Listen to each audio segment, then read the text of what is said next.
Сәлем достар, мен Жандос Сейдалин, сіздер Юрта онлайн арнасындасыздар. Осы шығарылымда біз аптаның ең қызықты жаңалықтарын жинадық.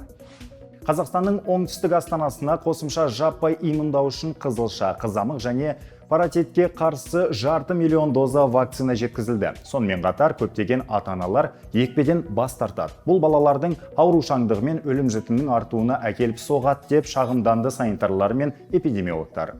Қазақстанда жаңа байланыс операторы F-Mobile жұмыс істей бастады. Ол тек 5G желісінде жұмыс істейтін бірінші оператор болды. 3G немесе 4G емес, тек инновация. Оны жасаушылардың айтуынша, бұл Қазақстанда және әлемде теңдесі жоқ бірегей бизнес-кейс.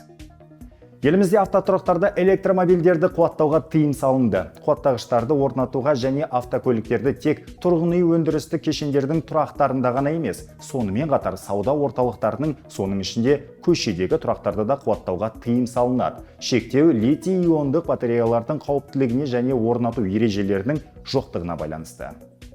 Алматы әуежайы жанар-жағармай және жанармай құю кешенін жаңғыртудың арқасында Қытайдан келетін заманауи Jet A1 авиациялық жанармайын құя бастады. Толық көшу 2024 жылдың маусымында болады. Әзірге Алматы әуежайы әуе кемелеріне негізінен ресейлік реактивті керосин мен жанармай құяды.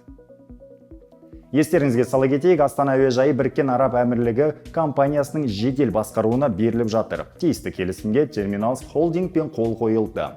Қазақстан Қытаймен теміржол өткелдерінің өткізу қабілетін 3 есе дерлік жылына 28 миллионнан 76 миллион тонна жүкке дейін арттыруды жоспарлап отыр.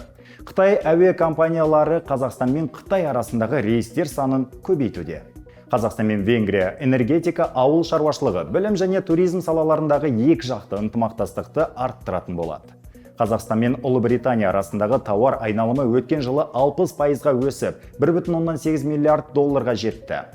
Қазақстан үкіметі мен ArcelorMittal арасындағы келісім өзінің соңғы кезеңіне жақындап қалды.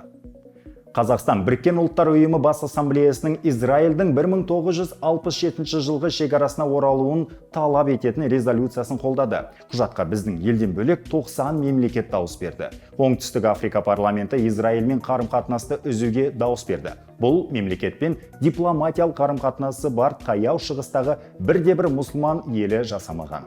Қазақстан президенті Қасым-Жомарт Тоқаев Палестинаға қосымша гуманитарлық көмек жіберуді тапсырды.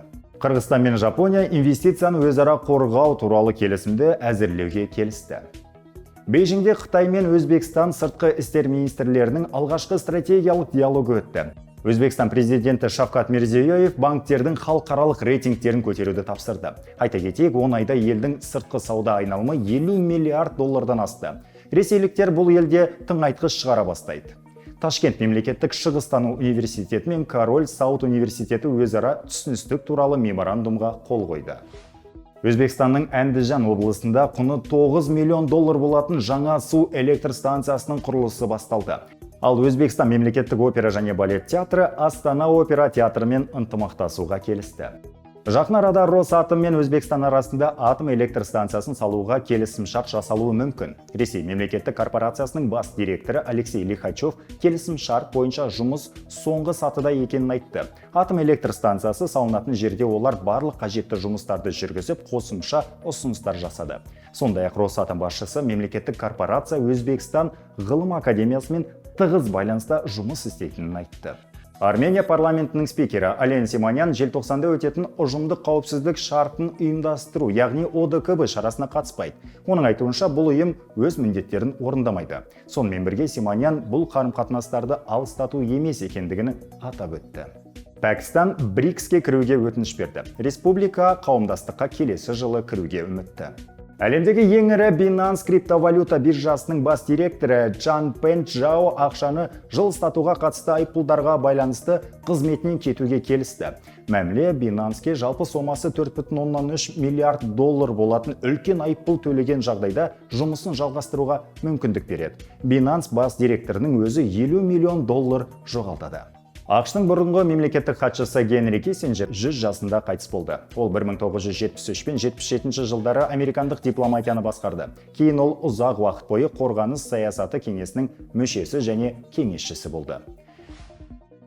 Әзірге осы ең өзекті және маңызды жаңалықтарды жіберіп алмас үшін Юрта онлайн арнасымен бірге болыңыздар. болыңыз.